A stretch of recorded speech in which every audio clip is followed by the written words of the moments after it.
The film begins basically the same, with the monologue about the cosmic cube and the attack on the military base, but instead of it being Blackout, it's Soundwave. To bring a significant transformer into the film already. Plus, Blackout in the original film literally causes EMPs, which is kind of Soundwave's thing. Either way, he steals some information, he lets Ravage, not Scorponok, go to continue the assault on the base. He scans an F-117 Nighthawk and flies out. Then we cut to Spike Witwicky, because why give him the last name of the G1 character if we're not going to do the full reference? Either way, the same principle of the scene is the same, with him talking about his ancestor Archibald and trying to pawn off his stuff because he's kind of broke.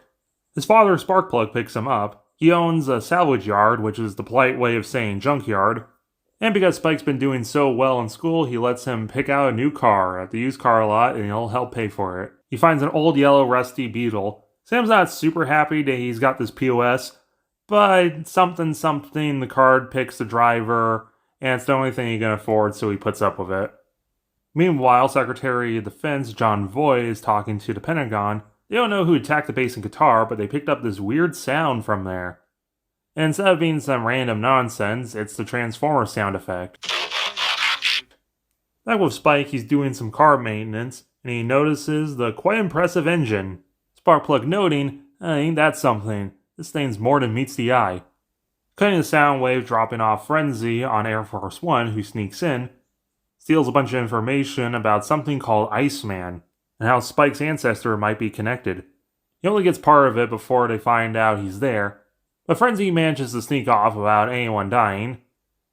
He meets up with Barricade, and they send the message to Soundwave. Soundwave manages to find a lead to the glasses, which might have the location to the Allspark on them, as well as possibly Megatron. So Barricade heads out to that location with Frenzy, just as another jet flies up the Soundwave, and transform, it's Starscream.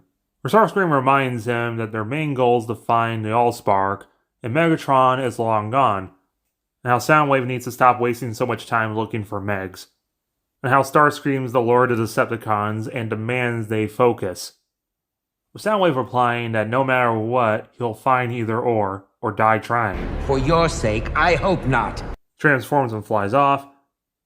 Meanwhile, the survivors of the base get attacked by Ravage, and ultimately it's kind of the same scene with Scorponok in the original.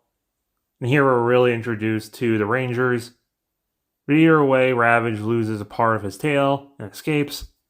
Meanwhile, that night, Spike wakes up hearing his car running. The Witwicky family chases into the salvage yard, where they see it transform into a giant yellow robot, and then send a radio signal calling all Autobots to rendezvous at his point. We cut to a bunch of cars driving. Getting back to the military, they're inspecting the part of Ravage, and they notice they can definitely dent it up, but it's really hard to kill it. I thought you said that thing was dead, man.